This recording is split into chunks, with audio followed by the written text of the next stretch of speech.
Allez, on est de retour dans 100% Sarthe jusqu'à 18h en direct. On a commencé ce matin à 10h pour découvrir les 5 pays sartois. J'ai le plaisir d'être accompagné sur ce plateau de Véronique Rivron, vice-présidente du Conseil général, et de Jean-Claude Boulard, président du Pays du Mans, puisque on est en train de parler du Pays du Mans. On va proposer à nos téléspectateurs justement de découvrir la Sarthe d'une manière un petit peu originale, vue du ciel, avec la Montgolfière et notre partenaire Sarthe Montgolfière qui offre un baptême de Montgolfière. Alors pour le gagner ce baptême, c'est très simple. Il suffit de répondre à la question que Jean-Claude Boulard va vous poser. On vous écoute, monsieur Boulard. Question simple, on n'avait pas la réponse tout à l'heure, on a vérifié. Combien y a-t-il de communes au sein du Pays du Mans? Et voilà, c'est la question que vous nous posez. Combien y a-t-il de communes sur le Pays du Mans dont nous parlons actuellement? Vous nous envoyez un petit mail, contact@lntv.fr. Vous répondez à cette question, vous donnez la bonne réponse, c'est mieux, mais vous allez pouvoir chercher éventuellement comme ça. Et vous aurez la possibilité de partir faire un baptême de Montgolfière. Si vous ne gagnez pas, rassurez-vous, vous pouvez téléphoner au 06 06 75 37 13 06 06 75 37 13 et vous dites 100% Sarthe et vous pourrez bénéficier d'une remise de 20% minimum, un peu plus si vous êtes plus nombreux. Donc n'hésitez pas, découvrez la Sarthe en Montgolfière. Allez, on parlait du Pays du Mans, on continue d'en parler, des différentes étapes qu'on peut faire. On a parlé de la nature, on pourrait aller du côté de la culture. On a fait notre formule, c'est culture, nature, voiture. Ça c'est bien. Le département comme nous, maintenant, faut répéter les mêmes choses, les mêmes formules. Culture, c'est la cité Plante-Neige principalement, et les chimères qui vont commencer le 5 juillet. Et maintenant que la place des Jacobins est dégagée, ça va être formidable en termes de spectacle. La nature, c'est cette complémentarité, cette force. Elle place les rivières, les forêts qui sont absolument magnifiques de la Sarthe, l'arche de la nature. Et puis la voiture, c'est fondamental aussi. C'est les 24 heures, l'histoire de le musée. Alors, en plus, le choix de faire du musée, de l'histoire des 24 heures. Parce que des musées de l'auto, il y en a beaucoup. On est les seuls à avoir un musée des 24 heures. Des musées de l'automobile, il y en a beaucoup. Bon, par contre, les 24 heures, il n'y en a qu'un. Là aussi, il faut jouer dans l'originalité. Donc, à travers ces trois pieds, enfin comme un trépied, culture, nature, voiture, on est capable de faire du tourisme d'étape. C'est ça notre idée, parce qu'on n'a pas la mer, on n'a pas la montagne. Bon, il faut qu'on donne envie de s'arrêter. Et il faut qu'on donne envie qu'on vienne pour le hors-saison. Par exemple, les terrasses des Jacobins, le marché le dimanche, où on a refait un peu la muraille. Bon, c'est pas les planches de Deauville, mais ça va devenir, parce que j'ai vu depuis plusieurs dimanches, jusqu'à 15h, 16h. Avant, à 13h, tout le monde était parti. Oh, 15h, 16h, les gens sont encore là. Donc, il faut vraiment qu'on fasse des choses qui sont un peu novatrices, qui aient du charme, qui sont simples. Bon, on y a cru, le département. Véronique s'est beaucoup engagée sur l'idée que c'est un enjeu économique majeur, le tourisme. Bon, l'industrie, j'espère qu'on va en sauver beaucoup. Le tertiaire, ça s'automatise aussi. Il y a une force qu'on a, qui est la richesse touristique d'un pays comme le nôtre. Ça, c'est clair que dans 20 ans, ça existera toujours. Ça, c'est sûr.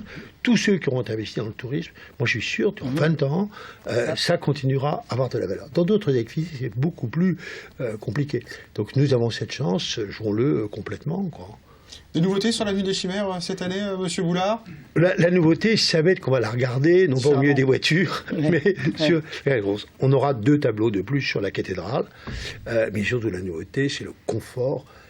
Est-ce qu'on peut rappeler le concept, si éventuellement certains Sartois qui nous regardent ne connaissent pas? C'est bien ça. Il y a 7 lieux de projection. On a commencé par le concert des gens sur le parvis de la cathédrale, du côté de l'entrée de la cathédrale.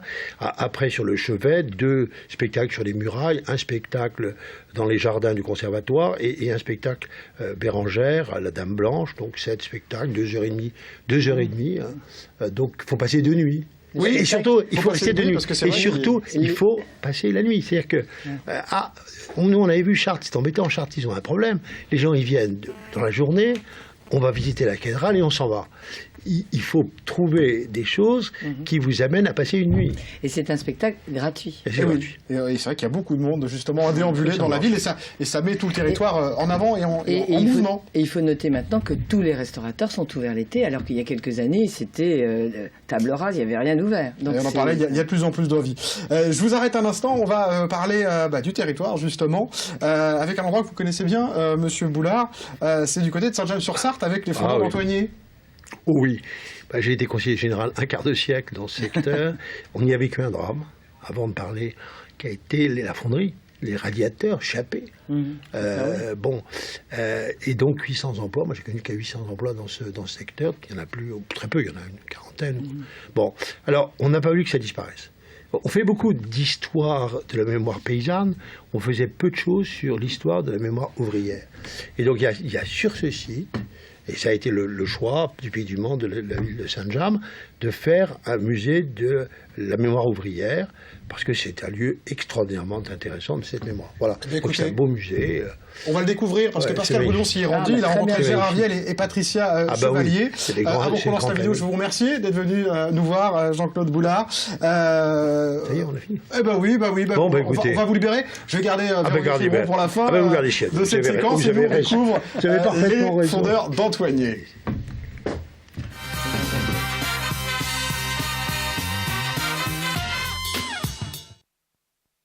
On continue notre balade en Pays du Mans. On a découvert une jolie restauration avec moi, encore une autre très jolie restauration. Et on a Sainte-Jeanne-sur-Sarthe avec Patricia Chevalier. Bonjour. Bonjour. Alors vous êtes chargée de mission tourisme au Pays du Mans et pourtant il s'agit d'industrie. Oui, tout à fait. On a vraiment voulu faire un zoom tout particulier sur ce site qui nous semble un site emblématique en termes de patrimoine industriel et c'est pour ça qu'on est un peu là aujourd'hui. Un peu artistique aussi, on le voit avec les images de Léo qu'ils viennent nous faire, de ces statues qui trônaient juste derrière là dans une salle de cinéma qui était sur cet immense site industriel. Combien d'hectares ? On était à plus de 9 hectares en fait en tout sur ce site qui est un site emblématique véritablement de l'industrie en Sarthe. Bon, alors tiens, on a retrouvé même les voitures d'époque. Non, en fait c'est quasiment à la fermeture du site que cette voiture est née. Le site a fonctionné jusqu'à quand ? Alors jusqu'en 1985 à peu près. Donc ça fait déjà un certain temps que le site est fermé. Toute une partie a été vendue, mais fort heureusement on a réussi à préserver ce bâtiment qui est vraiment un bâtiment très typique de l'architecture industrielle de la Première Guerre mondiale. On en reparlera tout à l'heure de la Première Guerre mondiale, puisque ce site aussi fera partie des éléments, on va dire, constitutifs des animations autour des commémorations de la Première Guerre mondiale prochainement. Alors là, ça a été restauré tel qu'il était à l'époque, c'est-à-dire avec les mêmes couleurs ? Oui, on a essayé en tout cas d'être au plus près de ce qu'était le bâtiment dans les archives. On a souhaité justement un peu faire en sorte qu'il retrouve son aspect original et c'est bien pour ça en fait que l'on a remis en valeur notamment cette architecture de métal et de briques qui est vraiment très particulière. Ces faits rivés qui sont très typiques aussi de l'architecture Eiffel bien entendu. Alors métal, briques, mais aussi verre. Et c'est d'ailleurs un peu l'originalité du lieu. On a eu l'occasion d'en parler. Peut-être nous regardiez-vous ce jour-là dans la petite fabrique avec le CAUE récemment. Ce sont ces magnifiques vitraux que vous allez pouvoir apercevoir, entrer avec nous dans cette salle d'exposition qu'on va découvrir dans un instant. Ces magnifiques vitraux. Oui, alors ça c'est une création totalement contemporaine. Vous savez que la Sarthe est une terre de vitrail, une terre historique de vitrail. Et effectivement, l'idée c'était, très souvent on a installé des vitraux contemporains dans les églises, mais ici on est dans une véritable cathédrale du monde industriel. Et donc c'est pour ça qu'on a installé ces vitraux contemporains. C'est Gérard Viel qui nous accueille, le président de l'association, on va dire pour la sauvegarde du site, en quelque sorte. On essaie de faire ce qu'on peut avec les moyens du bord, mais bon, on a quand même une histoire qui est vieille de 25 siècles à essayer de faire comprendre et au moins de faire participer pour ceux qui veulent venir nous voir. On a plein de choses à dire, plein de choses à montrer. Alors 25 siècles, là vous allez loin quand même, parce que les fonderies Chappé n'ont pas été créées il y a 25 siècles. Non, 1856, c'est un petit peu plus récent, mais il faut quand même savoir replacer dans son contexte. Si on n'avait pas découvert le minerai de fer à la Bazoche, j'aurais jamais eu Antoigné. Vous avez raison, évidemment, il faut une base pour réussir à faire ce genre de choses. Alors ici, vous avez réuni un certain nombre d'éléments qui font revivre le site. C'est quoi ce bâtiment colossal ? Alors c'était le château d'Antoigné que les Allemands ont fait sauter le 8 août 1944 quand ils sont partis. Ils l'ont utilisé, eux, pendant la guerre. Utilisé pendant la Deuxième Guerre, c'est-à-dire que la direction de la fonderie était sous régime allemand, et les Allemands, la direction, occupaient le château. Alors que pendant la Première Guerre, c'est totalement différent. Juste à côté, et on en parle dans un instant, mais juste à côté, je voudrais que, voilà, on vous montre l'atelier qui a été reconstitué. Oui, un atelier qui a été reconstitué par un de nos copains et donc ça représente un petit peu l'histoire du fer et l'histoire de la forge d'Antoigné au travers les outils de l'époque qui ont une centaine d'années, cela. Vous-même, vous y avez travaillé, évidemment, ici. Moi, j'ai commencé en culotte courte ici. En culotte courte? Ah oui, parce que je suis né à 300 mètres d'ici, alors je me devais de faire partie des murs. Et jusqu'en quelle année? Jusqu'en 1982. Je suis parti un petit peu avant la fermeture. Mais j'ai commencé, j'avais moins de 14 ans, puisque mon contrat d'apprentissage, je l'ai signé le lendemain de mon 14e anniversaire, alors que ça faisait déjà 3 mois que j'étais à Poussel-la-Lime. En effet. Alors comme vous pouvez le constater, on a sacrément bien équipé cet espace, puisqu'il y a aussi un espace de projection. Alors on faisait ici ces plaques qu'on trouve encore, heureusement, en Sarthe. Hein. Ce sont des plaques très très belles, les plaques directionnelles, qui sont vraiment très emblématiques de ce qu'on pouvait faire. Ici, on faisait de tout, il faut savoir. Dans la fonderie Nord, on faisait du d'orfèvre, on va dire. Et puis dans la 23, ce bâtiment construit en 1923 qui a porté ce nom, là, on faisait du radiateur en série. Vous allez voir un peu plus loin les poêles, évidemment, qui ont fait la réputation des Chappés.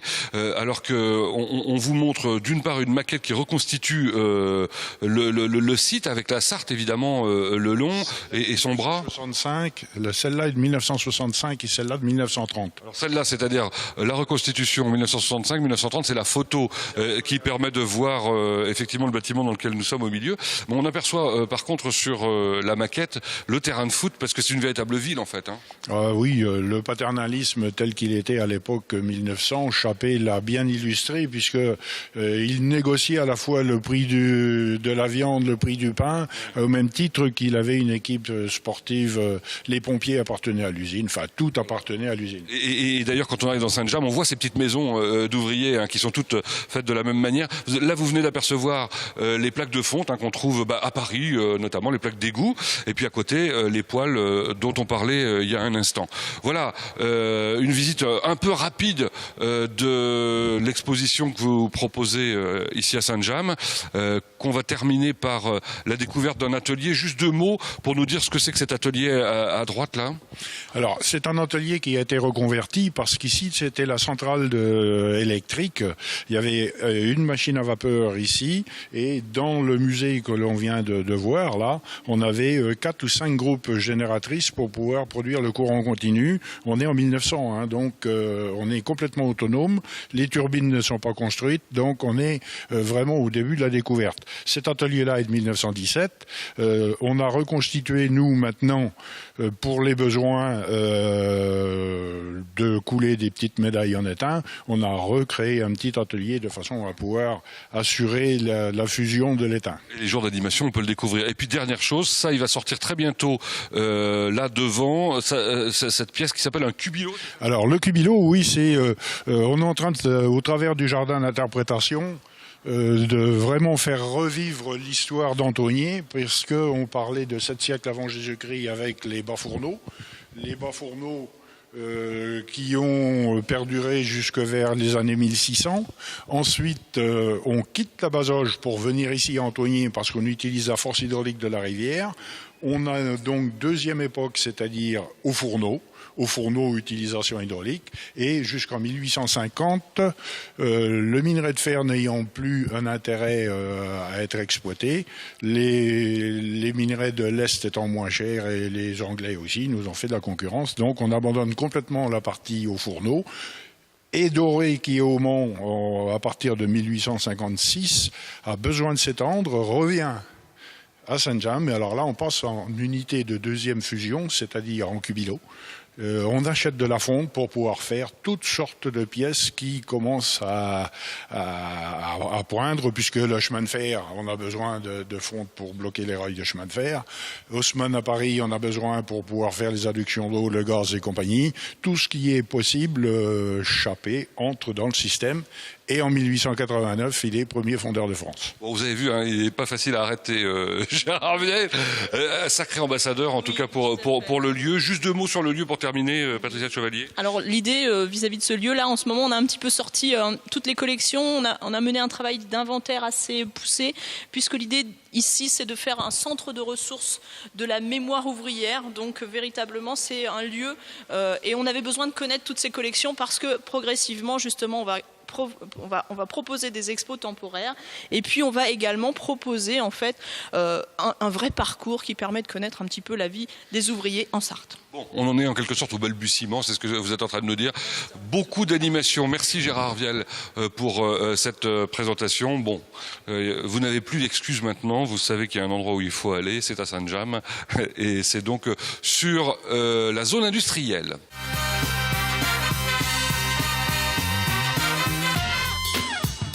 Allez, on est de retour sur le plateau de 100% Sarthe, on parle, mais voilà. Mais oui, mais c'est normal, on échange, on est en plateau. Je vais saluer Thierry Togourdeau. Bonjour. Ça va bien? Très bien. Merci de nous rejoindre. On va parler avec vous du côté fluvial de la Sarthe et ce qu'on peut faire sur nos rivières sartoises dans un instant. Je suis toujours, bien sûr, accompagné de Véronique Rivron. Ouais. Ça va toujours? C'est impeccable. Bon, merci de rester avec nous pour 100% Sarthe. Je rappelle que le Conseil Général est notre partenaire principal pour cette journée qui présente et qui parcourt l'ensemble du département. On a commencé ce matin à 10h, voilà, toute la journée, on égrène les territoires, on termine, voilà, dans une vingtaine de minutes, grosse vingtaine de minutes, notre parcours du côté du pays du Mans. Et justement, on va essayer de voir avec vous, Thierry, si vous le voulez bien, on en parlait tout à l'heure avec Véronique Rivron, voilà, ce qu'on peut faire sur les rivières sartoises. Eh bien, on peut découvrir les rivières sartoises à partir du Mans, puisque dans le port du Mans, on peut réserver un bateau, partir avec sa petite famille, entre amis, et à quelques centaines de mètres, j'allais dire, du cœur de ville, on est en pleine nature. Tout à l'heure, vous parliez de nature. C'est vrai que c'est assez surprenant, dans les deux sens d'ailleurs, puisque je l'ai fait dans les deux sens. On quitte la ville très rapidement, et quand on s'approche de la ville, c'est assez surprenant, puisqu'il y a un vrai contraste entre la nature. Le dernier moulin qui me reste en mémoire, c'est le moulin, je l'ai oublié, c'est pas grave, de Chaoué, qui est magnifique. Et puis derrière, vous avez cette ville qui apparaît. Enfin, c'est assez... Bon, moi, pour avoir essayé là, au port du Mans, ce qui est étonnant, c'est que, voilà, je passe pourtant très souvent, là, du côté des planches, etc., là, mais on rentre dans la barque et on n'est plus du tout au même endroit. C'est un dépaysement total, même quand on est au plein cœur de ville, quoi. Vous parlez des petits bateaux électriques. Oui, par exemple, hein, mais c'est vrai que se louent également dans le port du Mans. Mais rien quand on est à ce lieu-là, peu importe qu'on soit en bateau, peu importe, je dirais, la monture, c'est très étonnant. C'est-à-dire qu'on découvre le Mans et les alentours du Mans, du pays du Mans, d'une manière extrêmement différente, quoi. On n'a pas du tout le même regard quand on est sur l'eau. C'est ce que j'essaie d'expliquer, mais je suis pas très clair, peut-être d'un coup. Mais c'était mon idée. C'est surprenant. Alors on a fait déjà quelques dossiers depuis le début de la saison, dont pas mal d'étrangers. Je me souviens d'Australiens que, évidemment, j'envoie, je leur vends cette cité Plantagenet, qui plaît beaucoup, qui est surprenante, qui a un côté romantique, sympathique, avec tous ces petits restos, etc. Et donc, il y a vraiment des points forts. La rivière, bien sûr, mais tout ce qu'on va traverser, Parcé, Malicorne, Solesmes, Juigné, la pierre est belle, une jolie pierre, les bâtiments sont magnifiques. Si on est pratico-pratique, dans quel type de bateau on peut parcourir? On parlait des petits bateaux électriques, voilà, que j'avais essayé, mais évidemment, il y a d'autres moyens. Oui, puisque là, nous louons des bateaux habitables, c'est-à-dire que ce sont des maisons flottantes, si vous voulez, sous la forme d'un bateau, évidemment, et avec tout le confort, c'est-à-dire qu'on a une salle de bain, enfin, on a une douche, des toilettes, on a une petite cuisine, un frigidaire, enfin, l'eau chaude, l'eau froide, on a tout le confort, et ça permet de vivre, mais côté rivière, c'est-à-dire qu'on voit ce que l'on ne voit pas quand on est sur la nationale et que l'on... Voilà, c'est bien ça que je disais tout à l'heure, on voit ça, les choses très différentes. Ça vous plaît, ça, ce type d'initiative et de manière de découvrir le territoire? C'est non seulement ça me plaît, mais j'encourage, parce que vraiment, vous avez des tas de gens qui veulent aller très loin, alors que là, vous avez un dépaysement total, une douceur de vivre. Vous allez à la rencontre des différents villages sous un œil que vous n'avez jamais vu. Et puis, c'est une parenthèse. Vraiment, vous avez le temps, puisque l'eau, c'est apaisant. Et vous prenez au long de la rivière le temps de regarder, le temps de découvrir les produits sartois. C'est un moment de douceur et de bonheur à vivre en famille, mais entre amis. Pour fêter un événement, vraiment, c'est important. C'est important ce que vous dites, puisque ça, surtout aujourd'hui, j'allais dire, ça casse le rythme. C'est-à-dire que on passe de 90 km/h à 10 km/h. Une vraie bouffée de rythme. Voilà. Ce qu'on va faire, c'est que je vais casser le rythme, Thierry, aussi, moi. Pardon. Voilà, parce que voilà, c'est 100% Sarthe. On est avec des directs toute la journée. On continue de parler tout à l'heure, bien évidemment. Mais là, on va aller direction ici des Bois de Bouge, une initiative, bien sûr, qui a lieu au Mans. On va écouter Patricia Charton. Elle est avec Olivier Kemener.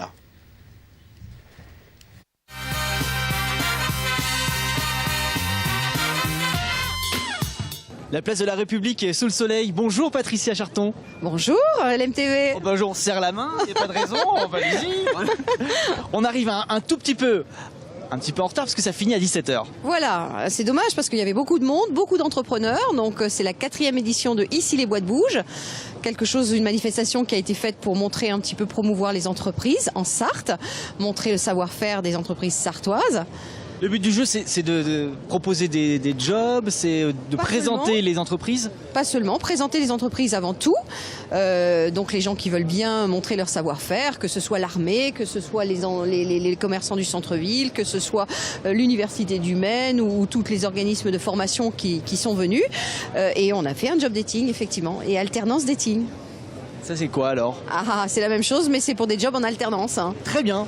Il y en a moins. Dating, bah voilà, c'est la mode, hein, c'est le mot dating, à la mode. 5 minutes, 6 minutes, 10 minutes pour présenter ce qu'on sait faire.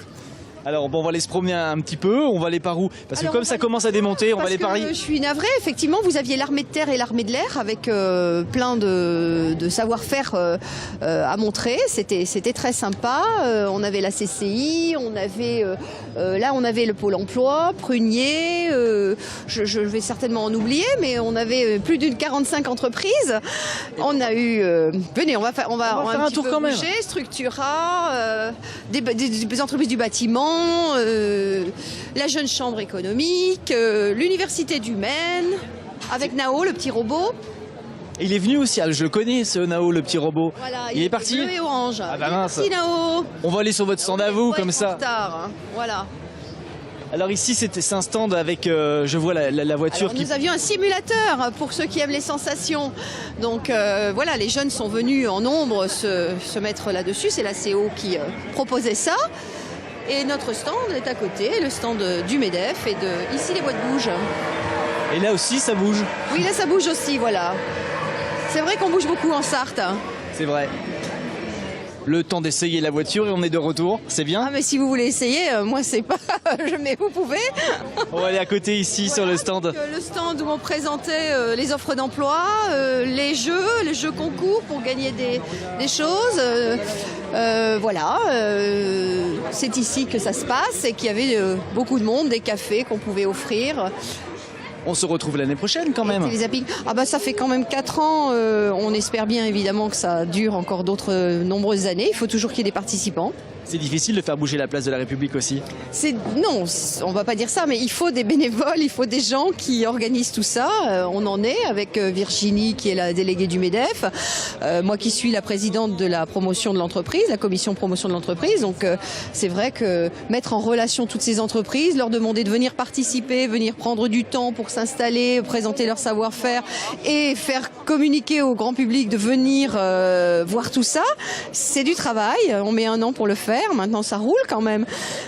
Virginie, c'est elle qui travaille avec vous alors sur le projet? Voilà, mais Virginie est la déléguée du MEDEF et elle travaille avec nous depuis aussi longtemps sur le projet. On va lui dire un petit mot quand même rapidement. Bonjour Virginie. Bonjour. Vous êtes en direct sur LMTV. Bravo pour cette réussite. Merci, c'est très gentil. Ça met beaucoup de temps à organiser un événement comme ça, beaucoup de... Ça fait 1 an, à chaque fois qu'on arrête, on débriefe sur la manifestation et on relance la manifestation de l'année d'après. Des idées pour l'année prochaine, des choses à améliorer, des choses en plus, des surprises peut-être? On n'en est pas là encore. Oui, quelques idées, mais je ne vais pas les dire tout de suite. Ce sera la surprise pour l'an prochain. En même temps, vous n'étiez pas seul sur la place de la République, puisque il y a de l'animation ici avec l'élection des Miss, aussi, Miss 24 heures. Des concerts. Un concert que nous avions organisé, ça faisait partie de la manifestation, absolument. Et puis mademoiselle qui enterre sa vie de jeune fille, visiblement, je pense en tout cas. Vous allez vous marier? Oui, monsieur, je vais me marier. Il s'appelle comment l'heureux élu? Ah, il s'appelle Michael Coutard. Il est où, Michael? Je sais pas, il doit être quelque part par là. Ah, vous faites des enterrements ensemble? Oui, non, on est tous chacun de notre côté. Et moi, je vends des petits trucs. Voilà. Et on se marie le 6 septembre. Et le message est passé. Et ça fait partie aussi de l'ambiance de la fête. On marier les entrepreneurs avec le public. Et on a réussi, nous. Et voilà, et tout. Là, il y a eu des bisous. Ça va se terminer comme ça. Merci infiniment à toutes les deux. Merci à vous d'être passés. Et puis, on espère vous revoir l'année prochaine. On viendra un peu plus tôt. Ah, ça serait bien. Vous verriez tout le monde et l'effervescence et tout ce qui est festif autour de cette manifestation. Mais l'année prochaine, on prendra un hélicoptère pour faire 100% Sarthe. Ah oui? Oui, c'est une bonne idée. Vous avez du boulot, je crois. Du boulot. Merci infiniment. Merci à vous. À bientôt. Merci, à bientôt. À l'année prochaine. À l'année prochaine. Je veux dire au revoir quand même aux jeunes filles là qui sont. Bon, alors ça s'est bien passé cet enterrement de vie de jeune fille? Impeccable. Vous êtes combien? On est 7 filles. Vous allez faire quoi maintenant? Là, on va retourner de la chapelle Saint-Rémy. Ah. Et il y aura d'autres gages qui l'attendent. Donc je vais pas en dire plus qu'elle est derrière moi. Qui est-ce qui conduit les filles? Notre équipe. Je dis bonjour. C'est LMTV. Félicitations, hein, vous êtes en direct sur LMTV, vous avez une superbe moto. Bravo. Merci. Un petit poète-poète. Poète-poète. Attends, bouge pas. Poète-poète. Vas-y. Et je rends l'antenne. Ciao. Ciao. Salut.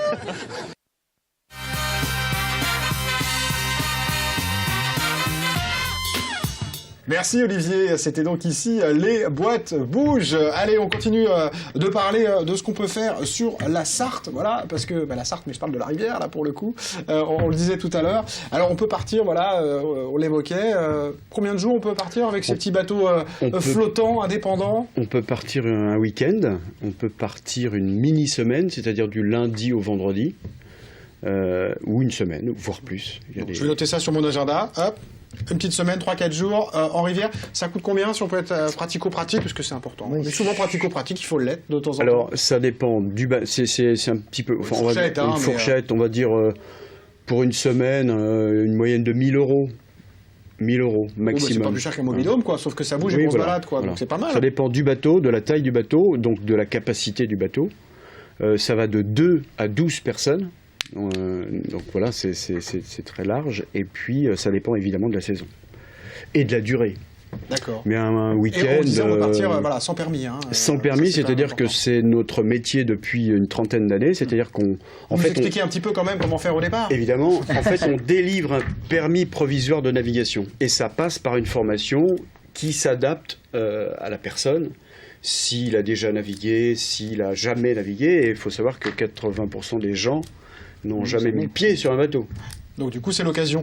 Véronique Rivron, vous disiez, c'est un axe qui est pour vous important. Qu'est-ce qu'on pourrait faire, du coup, si on se projette un peu pour continuer à développer ce tourisme fluvial? Eh bien, c'est de faire la promotion, d'avoir des acteurs comme monsieur qui s'investissent. Donc là, on va avoir un pôle important sur Le Mans qui n'existait pas. Donc c'est vraiment une chance pour Le Mans. Il faut des prestataires, il faut de l'économie, on en parlait. Il faut de l'économie, c'est de l'emploi et qui propose pour que les clients viennent. Et puis, il faut du sérieux et c'est ce qu'on a dans l'entreprise qui s'est installée au Mans.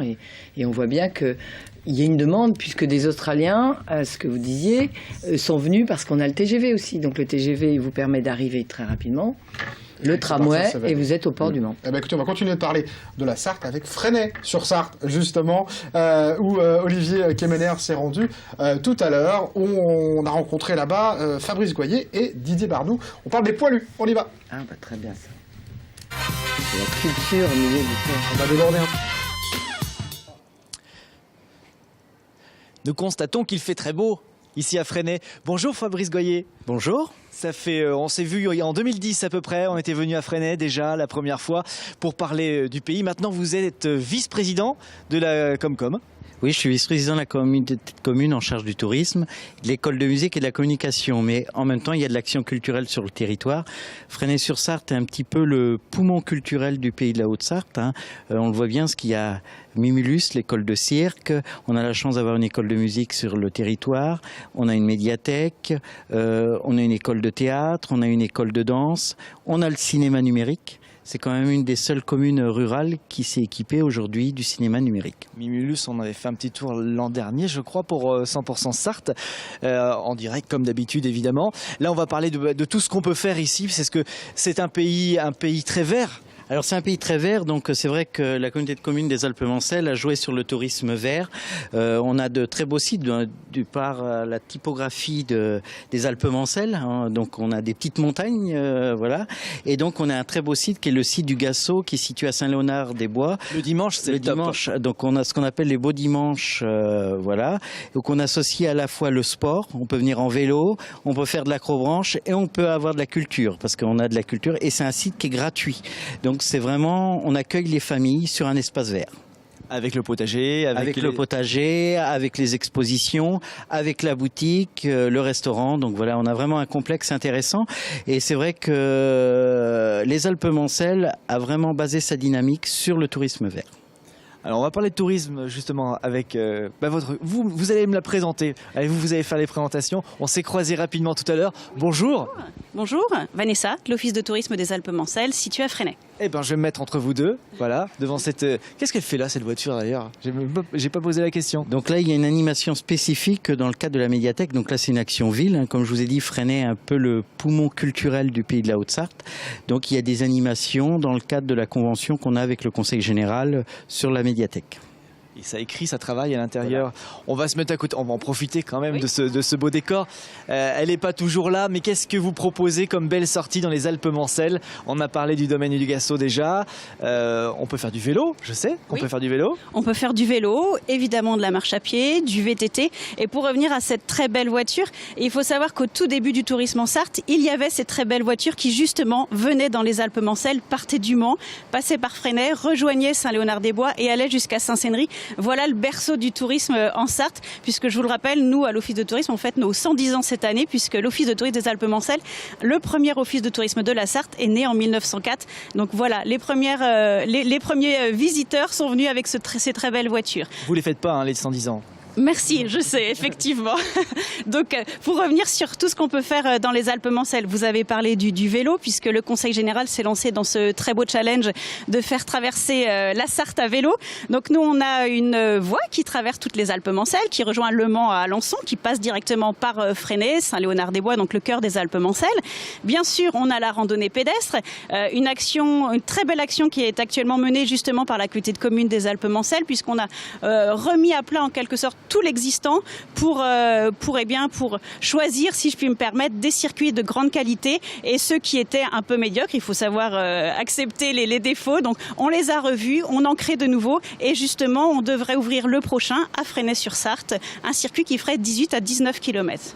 Un lieu où on peut venir visiter, on s'ennuie pas en fait, hein. On s'ennuie pas, oui, parce que nous, Fresnay, on a la chance d'avoir de l'animation, on a également la chance d'avoir du patrimoine. On a su, pour faire vivre les pierres, j'ai toujours dit, il faut de l'animation.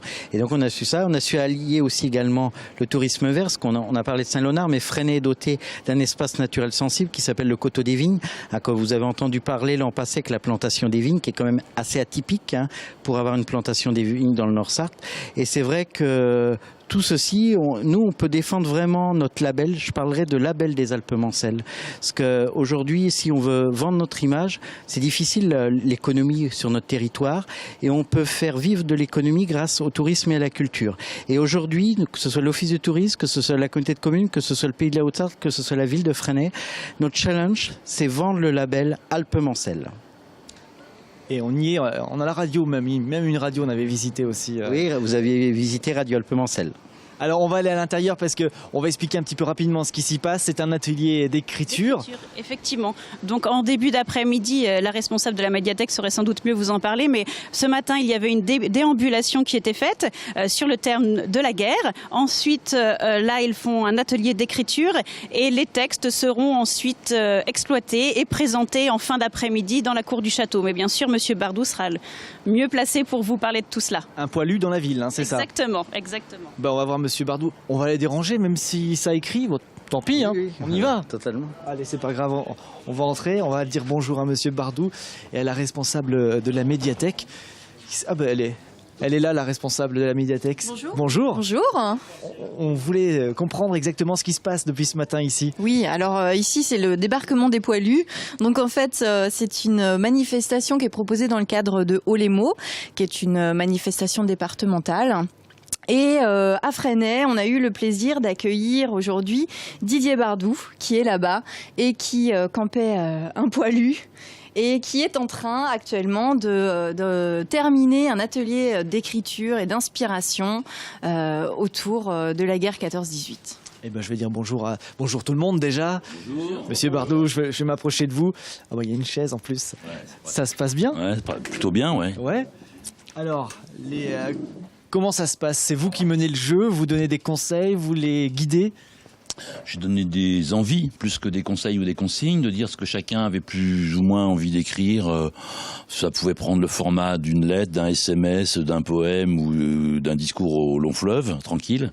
Voilà, et du coup, on a une petite contribution charmante de 5 personnes et une petite scénette, on va l'appeler comme ça, de théâtre d'après un auteur qui s'appelle Patrick Kerman. Voilà. Alors, est-ce que, je sais pas, on peut avoir un petit extrait? Vous n'êtes pas prêt? Ah bah, ça peut être une des filles qui parle, peu importe. Sinon, il y a un charmant garçon qui s'appelle Enzo, qui était avec nous, qui a 13 ans et qui a écrit ça. Eh bien, on écoute Enzo alors. On fait ça? Ouais, très bien. Je m'appelle Marcel Lono. Toute ma vie se passait bien jusqu'au jour où le gouvernement demanda que tous les hommes de 21 à 40 ans se mobilisent pour rallier à la guerre. Alors, sans me soucier de la longévité de cette guerre, j'y alla, abandonnant ma famille. J'habitais à Fresnay-sur-Sarthe. Je partis en train de la gare de Fresnay à la gare du Mans et le train du Mans à Paris. Il y eut un grand rassemblement en dessous de la Tour Eiffel. Je me fis un grand ami, Georges Laboreau, un homme très gentil, très bon. Les jours passèrent, on faisait des guerres contre les Allemands. Un jour, je fis la bataille de la Marne. Le premier jour, c'était un jour horrible. Il faisait terriblement froid et beaucoup de soldats moururent. La deuxième semaine de décembre après la bataille de la Marne n'était toujours pas finie et mon meilleur ami mourut. Ce jour-là, je ressentis un grand sentiment de tristesse.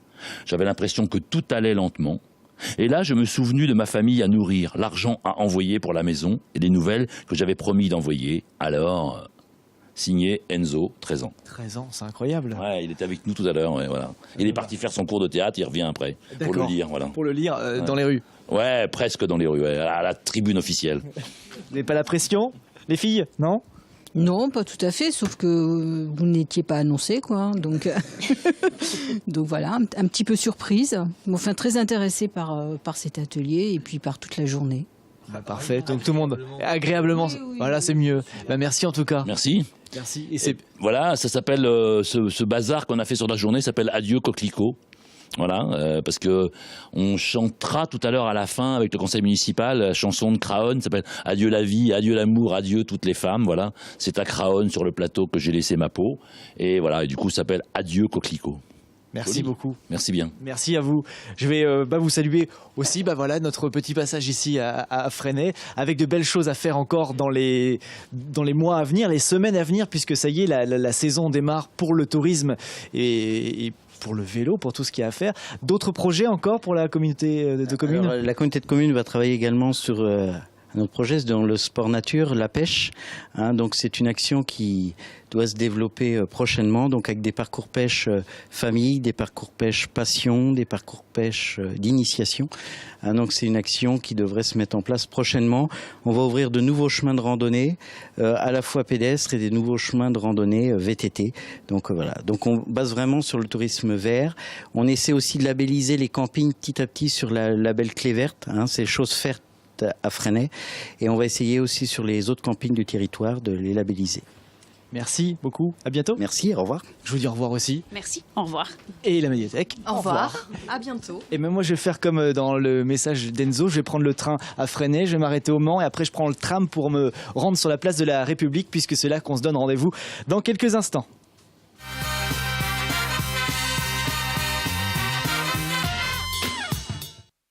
Eh oui, merci Olivier d'avoir passé la journée sur ce beau territoire sartois. Enfin, vous le faites régulièrement puisque Olivier Kemener, les gens qui suivent LMT le savent bien, il est tous les dimanches sur le territoire sartois pour aller dans les manifestations. Il était bien sûr évident que ça soit à lui de parcourir ce beau territoire sartois aujourd'hui. On va bientôt terminer cette journée, Véronique Rivron, avec vous, si vous le voulez bien. On va se remettre au niveau du département après avoir parcouru ces 5 territoires, en partant de la vallée de la Sarthe ce matin, la vallée du Loir, le Perche sartois, la Haute-Sarthe et le Pays du Mans qu'on vient d'évoquer. Voilà, j'ai redonné ces 5 territoires. On va parler de la Sarthe. Est-ce qu'on peut faire pour continuer ce développement? Il y a Start Me Up déjà pour commencer. Alors, on est toujours dans le mouvement. Donc, vous savez qu'il faut se faire connaître. Donc, Start Me Up, on a lancé un concours. On s'est rendu compte qu'il y avait plus de 3000 entreprises qui quittaient la région parisienne. Il y avait plus d'1,5 million de Franciliens qui avaient envie de partir. Donc, nous, on a envie de mettre en avant. Et avec Start Me Up, on a lancé un concours. La clôture est au mois de juillet, le 4 juillet. Et donc, les jeunes peuvent avoir une idée de construire leur entreprise et on les accompagnera pendant 6 mois. C'est une valeur de 15 000 € aux gagnants. Donc bien sûr, c'est tous les projets de création d'entreprise. C'est une personne, parce qu'au début, évidemment, ça va être des projets, mais on espère, par ce biais-là, bien faire parler nous. Et la campagne est réussie, puisque lundi matin, sur Télématin, Jean-Marie Jevaux va être reçu, mais France Inter, France Info, les radios nationales se sont intéressés à l'originalité de la Sarthe. Voilà, il faut attirer l'attention, évidemment, sur notre territoire. Justement, pour attirer l'attention, on va terminer sur ça, Véronique Rivron, si vous le voulez bien. On va parler des ambassadeurs, voilà. On peut être ambassadeur de son territoire. Alors, on dit souvent que les Sartois sont un peu discrets et ont tendance à ne pas dire du bien d'eux. Et bien là, nous, on a voulu faire le contraire. Et on a 180 ambassadeurs qui vont pouvoir nous permettre de valoriser notre territoire. Savoir que quelqu'un qui habitait Avignon est venu s'installer en Sarthe, eh bien, et a trouvé à la fois l'accueil, la convivialité, le logement, la facilité d'accès, puisque nous avons 5 autoroutes, le TGV. Et ces ambassadeurs, eh bien, ils vont aller à l'étranger. On leur donne un petit kit pour valoriser et vendre notre territoire. Donc on est très heureux d'accueillir. Et aujourd'hui, ce matin, il y avait un ambassadeur qui était à la Cité des Pins, c'était M. Nicolet, qui avec Oak Racing a créé des emplois dans le Technopark, parce qu'au-delà de toutes ces mises en valeur, c'est la création d'emplois que nous cherchons, et en ce moment, on en a besoin. Eh bien, on va terminer sur cette bonne nouvelle, puisque voilà, on parle de création d'emplois, c'est important, vous le disiez. Merci Thierry Togourdeau d'être venu nous parler de la Sarthe et de ce qu'on peut y faire. Je parlais de la rivière, pour le coup. Merci Véronique Rivron d'être venue aujourd'hui pour ce 100% Sarthe et d'avoir passé 7 heures en notre compagnie. Moi, je remercie, parce que c'est important, on ne ferait rien sans eux, toutes les équipes techniques d'LMTV, de soutien à côté, parce que c'est important, on ne les voit jamais, mais sans eux, on n'est rien. Voilà, à très bientôt sur LMTV. Passez une très bonne fin de week-end.